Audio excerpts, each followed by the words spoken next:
ಅಲ್ಲಿಗೆ ಬರೋಣ. ಹಾಗಾದ್ರೆ ತೂಕ ಮತ್ತು ಮೌಲ್ಯ ಆ ಶಬ್ದಗಳಲ್ಲೇ ವ್ಯತ್ಯಾಸ ಇದೆ ಸರ್. ಈಗ ನೋಡಿ, ನಿಮ್ಮ ಅನುಭವವನ್ನ ನೀವ್ ಹೇಳ್ದಂಗೆ ಅವ್ರು ಬರಬಾರ್ದು ಈ ಫೀಲ್ಡ್ಗೆ ಅಂತ ಹೇಳಲ್ಲ. ಆ ಬೇಸಿಕ್ ಎಜುಕೇಶನ್ ಅನ್ನೋದು ಬೇಕಾಗತ್ತೆ. ಹಾಗಾದ್ರೆ ಒಂದು ಸಂಸ್ಥೆ ಒಬ್ಬ ವ್ಯಕ್ತಿಯನ್ನು ತಗೋಬೇಕು ಅನ್ನೋದಾದ್ರೆ ಏನೇನ್ ನೋಡಿ ತಗೋಬೇಕು? ನೋಡಿ, ಈಗ ಸದ್ಯಕ್ಕಿರುವಂತ ಪರಿಸ್ಥಿತಿ ಏನೇನ್ ನೋಡ್ಬೇಕು ಅನ್ನುವಂಥದ್ದಿಲ್ಲ. ಇಲ್ಲ, ಎಷ್ಟು ರೆವೆನ್ಯೂ ಅಲ್ಲ, ಕರೆಕ್ಷನ್ ಮಾಡ್ಕೊಳಕ್ ಅವಕಾಶ ಇದೆ ಅನ್ನೋದಾದ್ರೆ ಮಾಡ್ಕೊಳ್ಳೋಣ ಅನ್ನೋ ನಿರ್ಧಾರ ಬೇಡ. ನೀವು ಕಂಪನಿ ತಗೊಳ್ತಾ ಇದೀರಿ ಅಂದ್ರೆ ನಿಮ್ ಕಡೆಯಿಂದ ಎಷ್ಟು ರೆವೆನ್ಯೂ ಎಕ್ಸ್ಪೆಕ್ಟ್ ಮಾಡ್ಬೋದು ನಾವು? ಎಷ್ಟು ನೀನು ಆಡ್ ತರ್ತೀಯ? ಎನಿ ಡಿಪಾರ್ಟ್ಮೆಂಟ್ ಅಲ್ಲ ಅಂದ್ರೆ ಆಲ್ಮೋಸ್ಟ್ ಹೇಳೋದ್ ಹಿಂಗೆ. ಬಾಕಿ ಈಗ ಅಂದ್ರೆ ಪೊಲಿಟಿಕಲ್ ಹಿಂಗೆ, ಕ್ರೈಮ್ ಗೇಮ್ ಅಂತಂದ್ರೆ ಆಲ್ಮೋಸ್ಟ್ ಅವ್ರ ಹಿನ್ನೆಲೆ ನೋಡೇನೆ ತಗೊಳ್ತಾರೆ. ಈಗ ನಿಮ್ಗೆ ಹೇಳ್ತೀನಿ, ರಿಪೋರ್ಟರ್ಗಳ ಮೇಲೆ ಎಷ್ಟು ಕೇಸ್ಗಳಾಗಿಲ್ಲ. ಯಾವ್ದು ಸುದ್ದಿ ಮಾಡಕ್ ಹೋಗಿಲ್ಲ, ಎಕ್ಸ್ಟ್ರಾಕ್ಷನ್ ಕೇಸ್ಗಳು, ದುಡ್ಡು ಉಸ್ಲಿ ಮಾಡಕ್ ಬಂದಿದ್ದ ಅನ್ನೋ ಕೇಸ್ಗಳು. ಹೆಂಗ್ ನೀವು ಅವ್ರ ಹಿನ್ನೆಲೆ ತಿಳ್ಕೊಳಕ್ಕೆ ನಿಮ್ಗೆ ಟೈಮ್ ಹಿಡಿದು ಬಿಡ್ತದೆ. ಹೊಸ ಜನರೇಷನ್ ಅನ್ನ ಫಸ್ಟ್ ಅಕ್ಸೆಪ್ಟ್ ಮಾಡ್ಕೊಂಡ್ಬಿಡ್ಬೇಕು. Just MA BA degree journalism ಮುಗಿಸ್ಕೊಂಡ್ ಬಂದವ್ರಿಗೆ ನೀವು ಫ್ರೆಶ್ ಇರ್ತಾರೆ, ಮೈಂಡ್ ವಿಚಾರಗಳು ಫ್ರೆಶ್ ಇರ್ತವೆ. ಸೊ ಆ ತರದವ್ರನ್ನ ತಗೊಂಡು ಟ್ರೈನ್ ಅಪ್ ಮಾಡೋದೇ ಒಳ್ಳೇದು. ಬರ್ತಾ ಬರ್ತಾ ಬರ್ತಾ ಬರ್ತಾ ಬರ್ತಾ ಇದು ಎಲ್ಲ ಕೊಳೆ. ನಿಜವಾಗ್ಲೂ ಇದನ್ನ ಊಹೆ ಮಾಡ್ಕೊಂಡ್ರೆ ತುಂಬಾ ಒಂಥರ ವಿಚಿತ್ರವಾಗಿರುವಂತ ಒಂದು ಸಮಾಜ ನಿರ್ಮಾಣ ಆಗ್ತಾ ಇದೆ ಅಂದ್ರೆ ಬಿಕಾಸ್ ಆಫ್ ದಟ್ ಮೆಂಟಾಲಿಟಿ ಅಷ್ಟೇ. ನೀವ್ ಹೇಳ್ದಂಗೆ 2015 ತನಕ ಇರುವಂತಹ ಮೀಡಿಯಾ ಮೆಂಟಾಲಿಟಿ ಈಗ ಎಷ್ಟು ಡಿಫ್ರೆನ್ಸ್ ಆಗಿದೆ. ಎಷ್ಟು ನೆನಪು ಮಾಡ್ಕೊಂಡ್ರೆ ಭಯ ಹುಟ್ಟುತ್ತೆ. ಇದೇ ಪರಿಸ್ಥಿತಿ ಮುಂದೆ ಇನ್ನೊಂದ್ 5 ವರ್ಷ ಹೋಯ್ತು ಅಂತಂದ್ರೆ ನಾವ್ ಹಿಂಗಿಬ್ರು ಕೂತ್ಕೊಂಡು ಹಿಂಗ್ ಏನ್ ಮಾತಾಡ್ತಾ ಇದೀವಲ್ಲ, ಇದು ಸಾಧ್ಯ ಆಗಲ್ಲ. ಸ್ಕ್ರೀನ್ ಸೆನ್ಸ್ ಬಹಳ ಮುಖ್ಯ ಸರ್. ತುಂಬಾ ಅದು ಭಾಷೆಯಲ್ಲೂ ಇರಬಹುದು, ಅಥವಾ ಪ್ರೆಸೆಂಟ್ ನಾವು ಹೇಗ್ ಪ್ರೆಸೆಂಟ್ ಮಾಡ್ಕೊಂಡು, ಒಂದು ಬಟ್ಟೆ ಇರ್ಬೋದು, ಹಾಕೊಳ್ಳೋ ಶೂ ಇರ್ಬೋದು, ಅಥವಾ ನಾವು ಏನ್ ಧರಿಸ್ತೀವಿ, ಇದು ಎಷ್ಟು ಮುಖ್ಯ ಎಲೆಕ್ಟ್ರಾನಿಕ್ ಮೀಡಿಯಾಗೆ? ನೋಡಿ, ಎಲೆಕ್ಟ್ರಾನಿಕ್ ಮೀಡಿಯಾ ಅಂತಂದ್ರೆ ಜೋ ದಿಕ್ತಾ ಹೈ ವೋ ಬಿಕ್ತಾ ಹೈ. ಸೊ ಎಷ್ಟು ನೀವು ಚೆನ್ನಾಗಿ ಕಾಣ್ತೀರಿ ಅನ್ನುವಂಥದ್ದೇ ಮುಖ್ಯ ಅಲ್ಲಿ. ಬಟ್ ಎಲೆಕ್ಟ್ರಾನಿಕ್ ಮೀಡಿಯಾ ಈ ಒಂದು ಇನ್ಫ್ಲೂಯೆನ್ಸ್ ಕಡಿಮೆ ಆಗ್ತಾ ಆಗ್ತಾ ಸೋಷಿಯಲ್ ಮೀಡಿಯಾ ಇನ್ಫ್ಲೂಯೆನ್ಸ್ ಜಾಸ್ತಿ ಆಗ್ತಾ ಇದೆ. ಹೌದು, ಎಲೆಕ್ಟ್ರಾನಿಕ್ ಮೀಡಿಯಾ ಅದ್ರ ಇನ್ಫ್ಲೂಯೆನ್ಸ್ ಕಳ್ಕೊತಾ ಇದೆ. ಯಾಕಂದ್ರೆ ಇದ್ರದೇ ಆಗಿರುವಂತ ಟೈಮಿಂಗ್ಸ್ ಇದೆ. ಈಗ ನಾವೀಗ ಮಾಡಿರುವಂತ ಈ ಪಾಡ್ಕಾಸ್ಟ್ ಇದೆಲ್ಲ ಎಡಿಟ್ ಮಾಡಿ ಮತ್ತೆ ಯಾವಾಗ ಹಾಕ್ತಿರಿ ನೀವು. ಬಟ್ ಯಾವನೋ ಮುಂದೆ ಕೂತ್ಕೊಂಡವನು ಯಾವ್ದೋ ಒಂದು ಲೈವ್ ಮಾಡ್ಬಿಡ್ತಾನೆ, ಫೇಸ್ಬುಕ್ ಲೈವ್ ಇನ್ನೊಂದು ಮತ್ತೊಂದು ಮಾಡ್ಬಿಡ್ತಾನೆ. ಮಾಡಿದಾಗ ಸೋಷಿಯಲ್ ಮೀಡಿಯಾ ಇನ್ಫ್ಲೂಯೆನ್ಸ್ ಜಾಸ್ತಿ. ಸೋಷಿಯಲ್ ಮೀಡಿಯಾದಲ್ಲಿ ಇನ್ಫ್ಲೂಯೆನ್ಸರ್ ಅಂದ್ರೆ ಸೋಷಿಯಲ್ ಮೀಡಿಯಾ ವೀಕ್ಷಕರು ಏನಿದ್ದಾರೆ ಅವರು ನೈಸರ್ಗಿಕವಾಗಿರೋದನ್ನೇ ನೋಡ್ತಾ ಇದ್ದಾರೆ. ಅಷ್ಟೊಂದ್ ಕಡೆ ಹೋಗ್ತಾ ಇಲ್ಲ. ಯಾವನೋ ಕಿಲ್ಲಿ ಡ್ಯಾನ್ಸ್ ಮಾಡೋದು ಎಷ್ಟೋ ಮಿಲಿಯನ್ ಗಂಟ್ಲೆ ಓಡ್ತದೆ. ಎಲ್ಲೋ ಒಂದ್ ನೋಡಿ, ಅಲ್ಲಿ ಎಸ್ಪೆಷಲಿ ನೋಡಿ ಸೋಷಿಯಲ್ ಮೀಡಿಯಾದಲ್ಲಿ ಮಾನವೀಯತೆಯ ಸ್ಟೋರಿಗಳು ಎಷ್ಟು ಜನ ನೋಡ್ತಾ ಇದಾರೆ. ನೀವು TRP ಬಗ್ಗೆ ಹೇಳಿದ್ರೆ ಆಗ್ಲೇ, ಇಲ್ಲಿ 30 ಮಿಲಿಯನ್ 40 ಮಿಲಿಯನ್ ಅಲ್ವಾ? ಅಂದ್ರೆ ಇದಾರೆ ಅವರು. ನಾವು ಗುರುತಿಸ್ತಾ ಇಲ್ಲ, ನಾವ್ ಏನ್ ತೋರಿಸ್ತೀವಿ ನೋಡ್ತಾ ಇದಾರೆ ಅಷ್ಟೇ. ಜನಗಳ ತಪ್ಪು, ಜನಗಳ ಭಾವನೆ ಬದಲಾಗಿಲ್ಲ, ನಾವು ತೋರಿಸೋ ವಿಧಾನ ಚೇಂಜ್ ಆಗಿದೆ. ನಿಮ್ಮ ಈ ಅನುಭವದಲ್ಲಿ ತುಂಬಾ ಪ್ರಿಪೇರ್ ಮಾಡಿದ್ರಿ ಒಂದ್ ಸ್ಟೋರಿಗೆ, ತುಂಬಾ ರಿಸ್ಕ್ ತಗೊಂಡ್ ಮಾಡಿದ್ರಿ, ಆ ಸ್ಟೋರಿ ಹೋಗ್ಲೇ ಇಲ್ಲ. ಅದ್ರಂತ ಅದು ಒಂಥರ ಏನಾಗ್ಬಿಡ್ತದೆ ಅಂದ್ರೆ ಆತ್ಮಹತ್ಯೆ ಮಾಡ್ಕೊಬಿಡ್ಬೇಕೇನೋ ಅನ್ಸ್ಬಿಡ್ತದೆ ಒಂದ್ಸರಿ. ಆ ತರದ್ದು ಇದ್ರವರೆಗೂ ಆಗ್ಬಿಡ್ತದೆ. ಯಾಕಂದ್ರೆ ಅದಕ್ಕೆ ಟೈಮಿಂಗ್ ಹಾಕಿರ್ತೀವಿ, ಅದು ಎನರ್ಜಿ ಹೋಗಿರುತ್ತೆ, ಕಾಯ ವಾಚ ಮನಸ್ಸು ಅದ್ರೊಳಗೆ ಹಾಕಿ ಅಷ್ಟ್ ಚೆನ್ನಾಗಿ ಕೂತ್ಕೊಂಡು ಅದನ್ನ ನೀಟಾಗಿ ಸ್ಕಿಪ್ ಮಾಡಿ ಇದು ಮಾಡಿ ಕಳ್ಸಿರ್ತೀವಿ. ಅದು ಯಾವ್ದೋ ಒಂದ್ ಕಾರಣಕ್ಕೆ ಬರೋದಿಲ್ಲ. ಅವಾಗ ಅಷ್ಟೇ ಅದು ಬಡವನೇನು ಕೋಪ ದೌಡೆಗ್ ಮೂಲ ಅನ್ನಂಗೆ. ಮೊದ್ಲು ಹೆಂಗಿತ್ತು ಅಂದ್ರೆ ಒಬ್ಬ ರಿಪೋರ್ಟರ್ ಸ್ಟೋರಿ ಮಾಡಿ ಕಳಿಸಿದಾಗ ಅದನ್ನ ಹಾಕ್ತಾ ಇದ್ರು. ಈಗ ಹಂಗಲ್ಲ, ಅವ್ರು ಯಾವ ಸ್ಟೋರಿ ಹೇಳ್ತಾರೆ ಅದನ್ನ ನೀವು ಮಾಡಿ ಕಳಿಸ್ಬೇಕು. ಬದಲಾದ ಕಾಲಮಾನ. ಅದು ಬೇಡ ಇದನ್ ಮಾಡ್ಬೇಕು. ಅವ್ರಿಗೆ ಮೇಲ್ನವ್ರು ಅದು ಯಾವ್ದು ಹೇಳಿರ್ತಾರ ಅವ್ರು ನಮಗ್ ಹೇಳ್ತಾರೆ, ಅಂದ್ರೆ ರಿಪೋರ್ಟರ್ಗೆ ಹೇಳ್ತಾರೆ, ಅವ್ರು ಅದನ್ನ ಮಾಡಿ ಕಳಿಸಿದಾಗ ಅದನ್ನ ಹಾಕ್ತಾರೆ. ಅವಾಗ ಅವ್ನು ಸೇಫ್ ರಿಪೋರ್ಟರ್. ಅದರ್ವೈಸ್ ನೀವಾಗಿ ಏನೋ ಸ್ವಂತಕ್ಕೆ ನಿಮ್ಮ ಸ್ವಂತ ಬುದ್ಧಿ ನೀವ್ ಏನೋ ಯೂಸ್ ಮಾಡಿ ಯಾವ್ದೋ ಒಂದ್ ಏನೋ ಮಾಡಕ್ ಹೋಗಿ ಯಾವ್ದೋ ಒಂದ್ ಕ್ರಿಯೇಟಿವಿಟಿ ಮಾಡಿದ್ರೆ ಯಾವ ನನ್ ಮಗ ನಿಂಗ್ ಮಾಡಕ್ ಹೇಳಿದ್ದು ಅನ್ನೋ ಭಾಷೆಯಲ್ಲೇ ಹೇಳ್ತಾರೆ. ಇದು ಹೆಂಗಾಯ್ತಂದ್ರೆ ಸರ್, TV ಚಾನೆಲ್ನವರು ಕೋಲ್ ಕೊಟ್ಟು ಸೋಷಿಯಲ್ ಮೀಡಿಯಾಕ್ಕೆ ಹೊಡೆಸ್ಕೊಂಡಂಗ್ ಆಯ್ತು. ನಾವೇ ಈಗ ಸಾಧನೆ ಮಾಡೋರನ್ನ, ಸ್ಫೂರ್ತಿದಾಯಕ ವಿಚಾರಗಳನ್ನ, ಜೀವನದ ಗಾಥೆಗಳನ್ನ ಇರುವಂತವ್ರನ್ನ ಸೋಷಿಯಲ್ ಮೀಡಿಯಾ ಬೇರೆ ಮೀಡಿಯಾದವ್ರು ಮಾಡ್ತಿದ್ದಾರೆ, TV ಅವ್ರು ಮಾಡ್ತಿಲ್ಲ ಅಂತ ಹೇಳಿದ್ರೆ ನಾವು ಬಿಟ್ಕೊಟ್ಟಿದೀವಿ. 200% ಮೇಡಮ್. ಏನ್ ಗೊತ್ತಾ, ಕೊರೋನಾ ಟೈಮಲ್ಲಿ ನಾವು ಮಾಸ್ಕ್ ಹಾಕೊಂಡು ಹ್ಮ್ ಮೈಕ್ ಹಿಡ್ಕೊಂಡು ಹ್ಮ್. ಸೋಷಿಯಲ್ ಡಿಸ್ಟೆನ್ಸ್ ಮಾಸ್ಕ್ ಹಾಕೊಳ್ದೇನ ಹ್ಮ್. ಸೋಷಿಯಲ್ ಡಿಸ್ಟೆನ್ಸ್ ಯಾರು ಮಾಡ್ತಾ ಇಲ್ಲ, ಸಾಮಾಜಿಕ ಅಂತರ ಇಲ್ಲ, ಹೆಂಗ್ ಬೇಕಂಗ್ ಹೋಗ್ತಾ ಇದಾರೆ ಜನ, ಅದು ಇದು ಹೆಂಗ್ ನಿಂತ್ಕೊಂಡು ವಾಕ್ತುರು ಎಲ್ಲ ಮಾಡ್ತಾ ಇದ್ವಿ. ಹ್ಮ್. ಮಾಡ್ತಾ ಇರ್ಬೇಕಾದ್ರೆ ಒಬ್ನು ಸೋಷಿಯಲ್ ಮೀಡಿಯಾ ಇನ್ಫ್ಲುಯೆನ್ಸರ್ ಹ್ಮ್. ಇವ್ನು ವಾಕ್ತುರು ಮಾಡೋದನ್ನ ಶೂಟಿಂಗ್ ಮಾಡಿ ಅಪ್ಲೋಡ್ ಮಾಡಿದ್ದ. ಮುಗೀತಲ್ಲ. ಯಾರು ಪವರ್ಫುಲ್ ಅದ್ರಲ್ಲಿ? ಅಷ್ಟೇ. ತಂದೆ ನೀನ್ ಏನ್ ಮಾಡ್ತಾ ಇದೀಯಾ, ಹ್ಮ್. ಏನ್ ತೋರಿಸ್ತಾ ಇದೀಯಾ, ಹ್ಮ್. ನೀನೇ ಮಾಸ್ಕ್ ಹಾಕೊಂಡಿಲ್ಲ, ಹ್ಮ್. ಜನಕ್ಕೆ ಹೇಳ್ತಾ ಇದೀಯ, ಹ್ಮ್. ಎಷ್ಟ್ ಸರಿ ಅಂತ ದೊಡ್ಡ ಟ್ರೋಲ್ ಆಗೋದ್ರು ಅವರು. ಹ್ಮ್. ಹಾಗಾಗಿ ನಾವ್ ಮೀಡಿಯಾ ಅಂತಂದ್ರೆ ನಾವೇನೋ ಮೊನಾರ್ಕು, ನಾವೇನೋ ಹ್ಮ್. ಹಿಟ್ಲರ್ ತರ ನಾವ್ ಮಾಡ್ಬಿಡ್ತೀವಿ ಅನ್ನೋದಲ್ಲ. ಹ್ಮ್.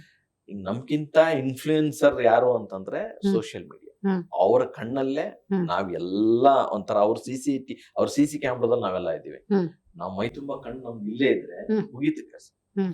ಅವ್ರನ್ನ ನೋಡಿ ನಾವು ಕಲಿಯೋದು ತುಂಬಾ ಇದೆ. ಹ್ಮ್. ಅವ್ರನ್ನ ಫಾಲೋ ಮಾಡೋಣ ಅಟ್ಲೀಸ್ಟ್. ಕರೆಕ್ಟ್. ಅವರಲ್ಲಿ ಯಾವ ಜನ ಜಾಸ್ತಿ ನೋಡ್ತಾ ಇದಾರೆ, ಏನು ಎತ್ತ ಅಂತ ಹೇಳಿ. ಹೌದು. ಈಗ ನೋಡಿ, ನೀವು ಒಂದ್ ಸಣ್ಣದ ಒಂದು ಉದಾಹರಣೆ ಹೇಳ್ತೀನಿ. ಹ್ಮ್. ಜನಪದ, ಗೀಗಿ ಪದ, ಹ್ಮ್. ಇವೆಲ್ಲ ಏನ್ ಸಾಂಸ್ಕೃತಿಕ ನಾವೇನು ಎಲ್ಲ ಹೇಳ್ತೀವಿ, ಇವ್ ಯಾವ್ದಾದ್ರು ಒಂದ್ ಚಾನಲ್ ತೋರ್ಸುತ್ತಾ? ಹೌದು. ಅವ್ರಿಗೆಲ್ಲ ಪದ್ಮಶ್ರೀ ಸಿಗುತ್ತೆ. ಹ್ಮ್. ಅವ್ರ ಸ್ಟೋರಿ ನೀವು ತೋರಿಸ್ತೀರಾ? ಹ್ಮ್. ಯಾರೇ ನೋಡ್ತಾರೆ ಹ್ಮ್. ಅಂತ ಹೇಳಿ ಅದನ್ನ ಡ್ರಾಪ್ ಮಾಡ್ತೀವಿ ನಾವು. ಹ್ಮ್. ಸೇಮ್ ಒಂದು ಗೀಗಿ ಪದ ಹ್ಮ್. ಸೋಷಿಯಲ್ ಮೀಡಿಯಾದಲ್ಲಿ, ಫೇಸ್ಬುಕ್ ಅಲ್ಲಿ ನೀವು ಅಪ್ಲೋಡ್ ಮಾಡಿ, ಹ್ಮ್. ಮಿನಿಮಮ್ ಅದು 1 ಮಿಲಿಯನ್ ಬರದೇ ಇದ್ರೆ ಕೇಳಿ, ಹೌದು. ಹೌದು. ಜನ ನೋಡ್ದೇನೆ ಮಿಲಿಯನ್ ಆಗ್ಬಿಡುತ್ತ ಅದು. ಹೌದು. ನೀವು ತೋರಿಸ್ತಾ ಇಲ್ಲ, ಅದಕ್ಕೆ ನೋಡ್ತಾ ಇಲ್ಲ ಅವರು. ಹ್ಮ್. ಹ್ಮ್. ಜನರ ಮನೋಭಾವನೆ, ಜನರ ಟೇಸ್ಟ್ ಅನ್ನ ನಾವೇ ಚೇಂಜ್ ಮಾಡ್ತಾ ಇದೀವಿ. ಹೌದು. ನಾವು ಬೆಂಕಿ ಉಗುಳ್ತಾ ಇದೀವಿ. ಹ್ಮ್. ಬೆಂಕಿ ಅಂತ ಸುಮ್ನೆ ಮಾತಾಡ್ತಿದೀವಿ. ಉಗುಳುತ್ತಿರೋದೇ ಬೆಂಕಿ. Right sir. ಈಗ ನಿಮ್ಮ ಈ ತಪ್ಪು ಮಾಡಿದವ್ರು ಯಾರು ಇರಲ್ಲ, ಒಂದಲ್ಲ ಒಂದ್ ರೀತಿಯಲ್ಲಿ ತಪ್ಪುಗಳಾಗೇ ಇರುತ್ತೆ. 100%. ನಿಮ್ಮ ಈ ಸುದೀರ್ಘ ವೃತ್ತಿ ಜೀವನದಲ್ಲಿ ಅಯ್ಯೋ ನಂದಿದ್ದಿ ತಪ್ಪಾಗ್ಬಿಡ್ತು, ಆಗಬಾರ್ದಾಗಿತ್ತು. Yes, ಆತರ ಒಂದು 2 ಸರಿ ಆಗಿದೆ. 2-3 ಸರಿ ಓಕೆ. ಆಗಿದೆ. ಅಂದ್ರೆ ಈಗ ಸುದ್ದಿ ಕೊಡುವಂತ ಧಾವಂತದಲ್ಲಿ ಹಾ. ಈ ಹೆಸರುಗಳು ತಪ್ಪಾಗಿ ಹೇಳೋದು, ಓಕೆ. ಏನೋ ಹೇಳಕ್ ಹೋಗಿ ಏನೋ ಹೇಳ್ಬಿಡೋದು, ಟಂಗ್ ಟ್ವಿಸ್ಟ್ ಆಗ್ಬಿಟ್ಟಿರುತ್ತೆ. ಆಗುತ್ತೆ. ಆಮೇಲೆ ಈಗ ಲೈವ್ ಅಲ್ಲಿ ನಿಂತಾಗ ಏನೋ ಸ್ವಲ್ಪ ಗಡ್ಬಡ್ಸೋದು ಆಗಿ ಇದು ಶಿವಕುಮಾರ್ ಸ್ವಾಮೀಜಿ ಅವರನ್ನ ರೇಲಾ ಹಾಸ್ಪಿಟಲ್ ಚೆನ್ನೈಯಲ್ಲಿ ಅಡ್ಮಿಟ್ ಮಾಡಿದ್ರು. ಪ್ರತಿ ಅವರ್ಗೆ 10 ನಿಮಿಷ ಲೈವ್ ಬೇಕೇ ಬೇಕು. ಪ್ರತಿ ಅವರಲ್ಲಿ ಕೂಡ ನೀವು ಅಪ್ಡೇಟ್ ಮಾಡ್ಲೇಬೇಕು. ನೆಕ್ಸ್ಟ್ ಲೈವ್ ಅಲ್ಲಿ ಏನ್ ಅಪ್ಡೇಟ್ ಮಾಡ್ಬೇಕಪ್ಪ ಅನ್ನುವಂತ ಪ್ರಿಪರೇಷನ್ ಇದ್ದಾಗ ನಾನು ಲೈವ್ ಕೊಡ್ತಾ ಇದ್ದೆ. ಹಿಂದಿಂದ ಡಾಕ್ಟರ್ ರೇಲಾ ಬರ್ತಾ ಇದಾರೆ ಅಂತ ಯಾರೋ ಕೂಗಿದ್ರು. ನಾನು ರೇಲಾ ಹಿಂದೆ ರೇಲಾ ಬರ್ತಾ ಇದಾರೆ ಅಂತ ಹೇಳಿ ಯಾರು ಬೇರೆ ಡಾಕ್ಟರ್ ಹೋಗಿ ರೇಲಾ ಅವ್ರು ಬಂದು ಯಾರಂತ ಮಾತಾಡ್ಸ್ಬಿಟ್ಟೆ. ಅವರು ಲೈವ್ ಅಲ್ಲೇ ಐ ಆಮ್ ನಾಟ್ ರೇಲಾ ಅಂತ ನನಗೆ ಅಂತ ಲೈವ್ ಅಲ್ಲಿ ಮುಖ ನಂದಿ ಇದಾಗ್ಬಿಡ್ತು. PCR ಅಲ್ಲಿ ಡೋಂಟ್ ವರಿ ಕೆರೆಯನ್ ಅಂತಿದ್ದಾರೆ. ಅವ್ರು ಬಿಡಂಗಿಲ್ಲ. ಸರಿ, ಅವ್ರು ರೇಲಾ ಅವ್ರು ಬರ್ಬೇಕಾಗಿತ್ತು, ಅವ್ರು ಬಂದಿಲ್ಲ, ಅವ್ರ ಅಸಿಸ್ಟೆಂಟ್ ಬಂದಿದ್ದಾರೆ. ನಾನು ರೇಲಾ ಅಂತಾನೆ ತಿಳ್ಕೊಂಡಿದ್ದೆ, ರೇಲಾ ಅವ್ರು ಬರ್ಬೋದು ಈಗ ಅಂತ ಮ್ಯಾಚ್ ಮಾಡಿದೆ. ಅದು ಬೇಕೇ ಬೇಕು. ಬೈ ಲಕ್ಕಿಲಿ ರೇಲಾ ಬಂದೇ ಬಿಟ್ರು. ಸೂಪರ್. ರೇಲಾ ಬಂದೇ ಬಿಟ್ರು. ರೇಲಾನ್ಗೆ ನಾನ್ ಎಕ್ಸ್ಕ್ಲೂಸಿವ್ ಆಗಿರ್ದೆ, ಎಲ್ಲಾ ಚಾನೆಲ್ ನವರು ಇದ್ರು. ನಾನ್ ಲೈವ್ ಕೊಡ್ತಾ ಇದ್ದೆ ಅಂತೇಳಿ ಅವ್ರ ಪಾಪ ಬರ್ಲಿಲ್ಲ. ನಾನು ಅವ್ರಿಗೆ ಮೈಕ್ ಹಿಡಿದು ಚಿಚಾಟ್ ಮಾಡ್ತಾ ಇದ್ದೆ. ಎಲ್ಲಾ ಚಾನೆಲ್ ನವರು ಅದೇ ಸೇಮ್ ಅದನ್ನ ಪಂಚ್ ಮಾಡ್ಕೊಬಿಟ್ರು. ಎಲ್ಲಾ ಚಾನೆಲ್ ಅಲ್ಲಿ ನಂದೇ ಲೈವ್ ಬಂತು. ಅಂದ್ರೆ ಅಲ್ಲಿ ಒಂಥರ ಇದಾಗಿ ಹಿಂಸೆ ಆಗಿದ್ದಕ್ಕೆ ನನ್ಗೆ ಡಬಲ್ ತ್ರಿಬಲ್ ಖುಷಿ ಸಿಕ್ತು. ಈ ತರ ಕೂಡ ಹೌದೌದು.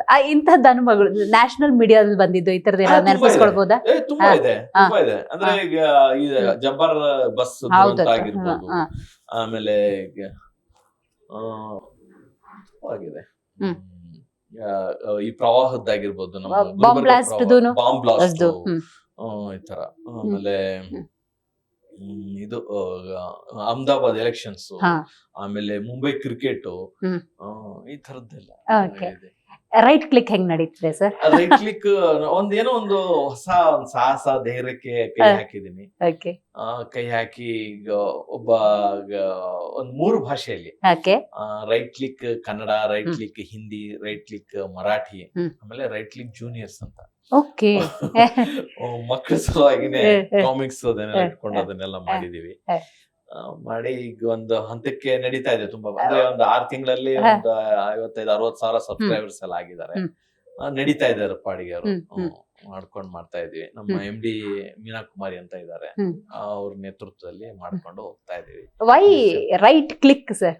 ರೈಟ್ ಕ್ಲಿಕ್ ಅಂದ್ರೆ ನೋಡಿ, ಅಂದ್ರೆ ಅದೇ ಅದರಲ್ಲಿ 2 ಮೀನಿಂಗ್ ಇದೆ. ಓಕೆ.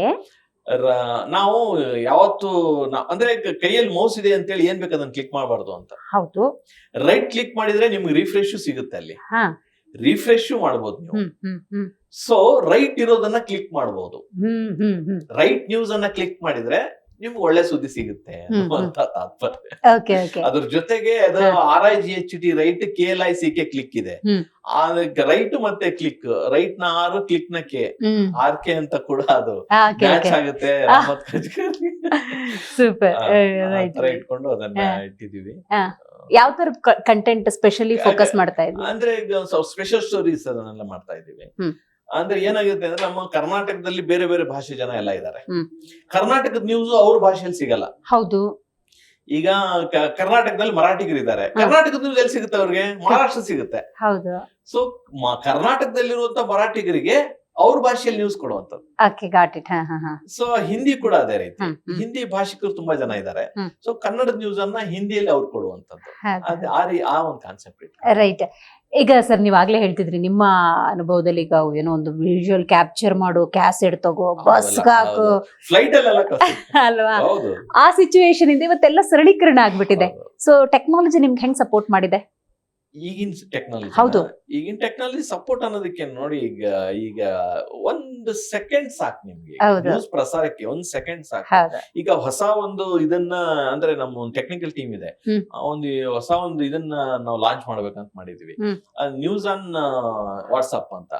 ನೀವು ಜಸ್ಟ್ ಒಂದನ್ನ ಒತ್ತಿದ್ರೆ ಇವತ್ತಿನ ಏನ್ ಅಪ್ಡೇಟ್ಸ್ ಇದೆ ನಿಮ್ಗೆ ಡೌನ್ಲೋಡ್ ಆಗ್ಬಿಡ್ತದೆ. 2 ಹಾಕಿದ್ರೆ ರಾಜ್ಯ, ದೇಶ, ವಿದೇಶ ಅಲ್ಲ. ಸೊ ಡೆವಲಪಿಂಗ್ ಹಂತದಲ್ಲಿದೆ, ಬಹುಶಃ ಇನ್ನೊಂದ್ ಸ್ವಲ್ಪ ದಿನದಲ್ಲಿ ಬರುತ್ತೆ. ಅಂದ್ರೆ ಎಲ್ಲ ನೀವು ಫಿಂಗರ್ ಟಿಪ್ಸ್ ಅಲ್ಲೇ ಯು ಕ್ಯಾನ್. ಈಗ ಕಷ್ಟ ಅನ್ನುವಂಥದ್ದೇ ಇಲ್ಲ ನಿಮ್ಗೆ. ಒಬ್ಬ ರಿಪೋರ್ಟರ್ ಆದವ್ನಿಗೆ ನೋಡಿ, AI ಬಂದ್ಬಿಟ್ಟು ನಿಮ್ಗೆ ಹೇಳ್ತೀನಿ, anything can do, anything can do. AI ಬಂತು, AI ನ್ಯೂಸ್ ಆಂಕರಿಂಗ್ ಮಾಡತ್ತಂತೆ, AI ಗ್ರಾಫಿಕಲಿ ಏನೇನ್ ಬೇಕು ಎಲ್ಲಾನು ಮಾಡತ್ತಂತೆ ಅಂದಾಗ, ಈಗ ಪತ್ರಿಕೋದ್ಯಮ ಅಂದಾಗ ಎಷ್ಟೋ ಜನ ಸರ್ ಕೆಲಸ ತಗೊಂಡಿದ್ದಾರೆ. ಕಳ್ಕೊಳ್ಳೋ ಸಾಧ್ಯತೆಗಳಿಲ್ವೇ? ಅಲ್ಲ ನೋಡಿ, ಅದನ್ನು ಇದು ತುಂಬಾ ಚರ್ಚಾ ವಿಷಯ. ಇದು ಅಂದ್ರೆ ಸುಮ್ನೆ ಜಸ್ಟ್ 1 ನಿಮಿಷಕ್ಕೆ ಮುಗಿಸುವಂತದ್ದಲ್ಲ. ಇದು ತುಂಬಾ ಡೀಪ್ ಆಗಿ ಹೋಗ್ಬೇಕು ಇದಕ್ಕೆ. ನೋಡಿ, ಈಗ ಹಾಲಿವುಡ್ ಎಲ್ಲ ಖಾಲಿ ಆಗ್ಬಿಡ್ತು ಅನ್ನುವಂಥದ್ದು ಕೂಡ ಇತ್ತು.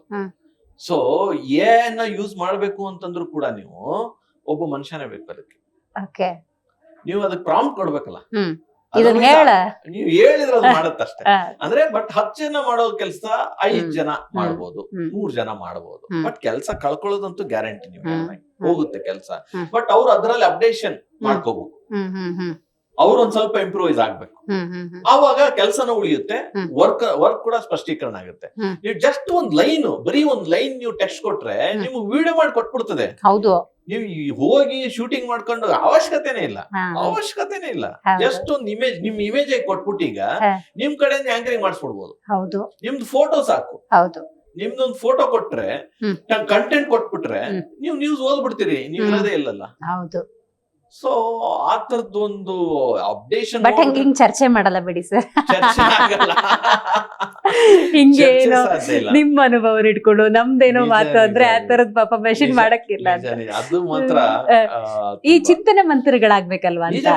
ಅದು ಅಂದ್ರೆ ನೋಡಿ, ಈಗ ಒಂದು ಆ ಖುಷಿ ನೋಡಿ, ಎಷ್ಟು ಖುಷಿ ಇದೆ. ಆ ಖುಷಿಯನ್ನ ಅದ್ರಲ್ಲಿ ಆ ಖುಷಿ ಸಿಗಲ್ಲ ಅಲ್ಲಿ. ಏನೋ ಕೃತಕ ಅದೇ. ಈ ಖುಷಿ ಬೇಕು ಅಂತಂದ್ರೆ ನೀವು ಮನುಷ್ಯ ನಿಮ್ ಕಾಲಮಾನದವ್ರನ್ನ ಮತ್ತೆ ಭೇಟಿ ಆದಾಗ, ನಿಮ್ ಕಾಲಮಾನ ನಮ್ಗೆ ವಯಸ್ಸಾದ್ರು ಮಾಡ್ಬೇಡಿ. Very nice. ಓಕೆ, ನಿಮ್ ಜೊತೆ ಇದ್ದವ್ರನ್ನ ಈಗ ಮೀಟ್ ಆದಾಗ ಹೆಂಗೆ, ಯಾವ ತರ ಇರುತ್ತೆ ಸರ್ ಟಾಕ್ಸ್? ಅಂದ್ರೆ ಹೇಗೇನ್ ಹೋಗ್ತೀರಾ? ಅಯ್ಯೋ ಹೆಂಗಿತ್ತಲ್ವಾ. ಒಂದ್ ಸೆಷನ್ ಒಂದು ಒಳ್ಳೆ ಏನಂತಾರಲ್ಲ, ಒಂದು ಪಾರ್ಟಿ ಸೆಷನ್ ಎಂಜಾಯ್ ಮಾಡಬಹುದು ಅಷ್ಟೇ. ಯಾಕಂದ್ರೆ ಇದು ಏನಪ್ಪಾ, ನಾವ್ ಇದ್ದಾಗ ಹೆಂಗೆಲ್ಲ ಇತ್ತಲ್ಲ, ಇಷ್ಟೆಲ್ಲ ಕಷ್ಟ ಪಡ್ತಿದ್ವಲ್ಲ, ಏನಪ್ಪ ಈ ಬಂದು ಹುಡುಗರೆಲ್ಲ ಸುಮ್ನೆ ಜಸ್ಟ್ ಎಲ್ಲ ಕೂತ್ಕೊಂಡು ಎಲ್ಲ ಮಾಡಿ ಏನೋ ಮಾಡಿ ಕಳ್ಸ್ಬಿಡ್ತಾರೆ, ಮುಗ್ದೇ ಹೋಗುತ್ತೆ. ಈಗ ನಿಮ್ಗೆ ಒಂದು ನಮ್ಮ ಬ್ರೇಕಿಂಗ್ ಈಗ ಬ್ರೇಕಿಂಗ್ ಎಷ್ಟು ವ್ಯತ್ಯಾಸ ಗೊತ್ತಾ? ನೀವು ಟೈಪ್ ಮಾಡೋದು ಬೇಕಾಗಿಲ್ಲ, ಜಸ್ಟ್ ಹೇಳ್ತಾ ಇದ್ರೆ ಟೈಪ್ ಮಾಡ್ತಾ ಹೋಗುತ್ತೆ. ಅವಾಗ ಸಿಚುವೇಶನ್ ಹೆಂಗೆ ಅಂತ ಸರ್, ಸುಮ್ನೆ ಭಾರತ ಪಾಕಿಸ್ತಾನ ತಗೊಂಡ್ರು, ಭಾರತದ ಮೇಲೆ ಪಾಕಿಸ್ತಾನ ದಾಳಿ, ಪಾಕಿಸ್ತಾನದ ಮೇಲೆ ಭಾರತ ದಾಳಿ, ಅಥವಾ ಯುದ್ಧ ಆರಂಭ, ಯುದ್ಧ ಅಂತ್ಯ, ಇಂಥದ್ದೆಲ್ಲ ರೆಡಿ ಮಾಡಿ ಇಟ್ಕೊಂಡಿರ್ಬೇಕಿತ್ತು, ಏನೇ ಬ್ರೇಕಿಂಗ್ ಕೊಡ್ಬೇಕು ಅದ್ರದ್ದು. ಇವತ್ತು ಹಂಗಿಲ್ಲ ಎಲ್ಲೂ. ಈಗ ನೋಡಿ, ಮೊನ್ನೆ ಒಂದ್ ಯಾವ್ದೋ ವಿಡಿಯೋ, ಕೋನಾರ್ಕ್ ದೇವಾಲಯದ ಒಂದು ವಿಡಿಯೋ ನೀವು ನೋಡಿರ್ತೀವಿ. ಹೌದು, ಹೆಂಗೆ ನೋಡಿ ಅದು, ಅದನ್ನ ನೀವು ಒಳ್ಳೆ ಒಬ್ಬ ವಿಡಿಯೋ ಎಡಿಟರ್ ಕೂಡ ಸೃಷ್ಟಿ ಮಾಡಕ್ ಸಾಧ್ಯ ಇಲ್ಲ. ಸರ್ ನರೇಂದ್ರ ಮೋದಿ ಅವ್ರ ಜೊತೆ ಅಂಬೇಡ್ಕರ್ ಜಯಂತಿ ದಿವಸ ಅಂಬೇಡ್ಕರ್ ಓಡಾಡಿದ್ ನೋಡ್ಬಿಟ್ವಿ ನಾವು. ಏನ್ ಹೇಳಿ, ಹಿಂಗಿದ್ದಾಗ ಆಮೇಲೆ ಅದು ತುಂಬಾ ಡೇಂಜರ್ ಕೂಡ ಇದೆ. ಹೌದು, ನೀವು ಅದು ಇದು ಅಥವಾ ನಿಜಾನೋ ಅನ್ನೋದೇ ಗೊತ್ತಾಗಲ್ಲ. ಅದು ಮತ್ತೆ ಲ್ಯಾಬ್ಗೆ ಕಳಿಸ್ಬೇಕು ನೀವು, forensic, otherwise you can't find it. ಎರಡು ಫೋಟೋ ಸಾಕು. ಆ 2 ಫೋಟೋ ಇಟ್ಕೊಂಡು ಏನ್ ಬೇಕಾದ್ರೆ ಮಾಡ್ಬಿಡ್ತಾರ್ರಿ ಅದರಲ್ಲಿ. ಒಂದ್ ಮನೆ ಮುರಿಯೋಕೆ 2 ಫೋಟೋ ಸಾಕು. ಈಗಿನ ಪರಿಸ್ಥಿತಿ ಹಂಗಿದೆ. Right sir. ಈಗ ನಿಮ್ ಜೊತೆ ಇರುವಂತಹ ಟೀಮ್ ಹೊಸಬ್ರು ಇರ್ತಾರೆ ಸಹಜವಾಗಿ, ಅವ್ರು ನಿಮ್ ದಾರಿಗೆ ತರೋದು ರಿಸ್ಕ್ ಓಕೆನಾ, ಮ್ಯಾನೇಜ್ ಮಾಡ್ತಿದ್ದೀರಾ? ನಮ್ ದಾರಿಗೆ ಬರಕ್ ಸಾಧ್ಯನೇ, ಅವ್ರ ದಾರಿಗೆ ಹೋಗಿ ನೀವು ತರ್ಬೇಕು ಅವ್ರನ್ನ. ಅಷ್ಟೇ.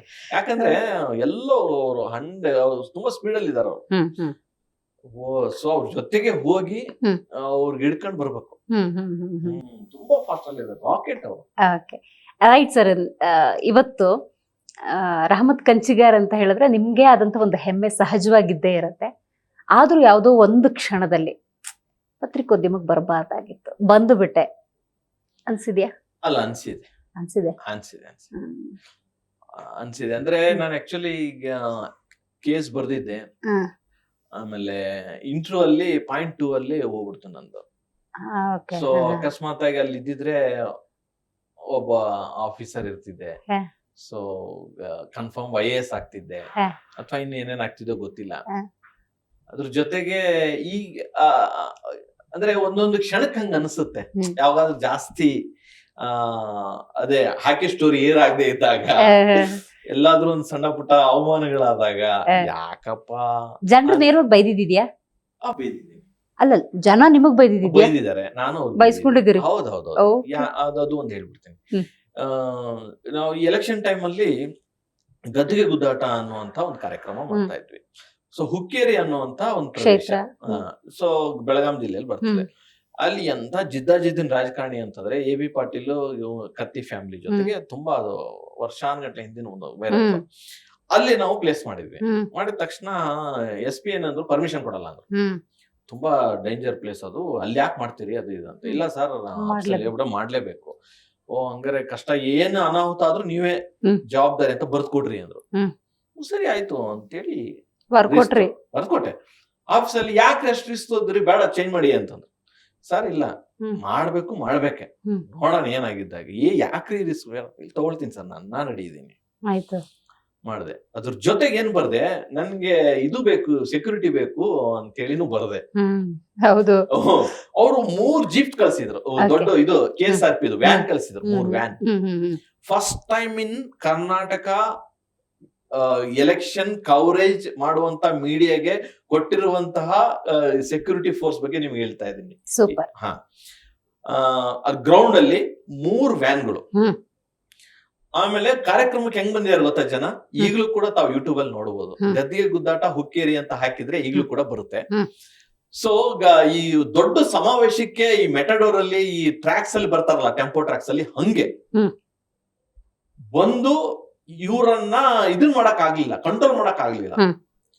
ಅವತ್ತಿನ ಕ್ಯಾನ್ಸಲ್ ಮಾಡಿ ನೆಕ್ಸ್ಟ್ ಡೇ ಮತ್ತೆ ಎಕ್ಸ್ಟ್ರಾ ಫೋರ್ಸ್ ಇಟ್ಕೊಂಡು ಈ ಕಡೆಯಿಂದ ಒಂದ್ 4-5 ಸಾವಿರ, ಈ ಕಡೆ ಒಂದು 4-5 ಸಾವಿರ ಜನ,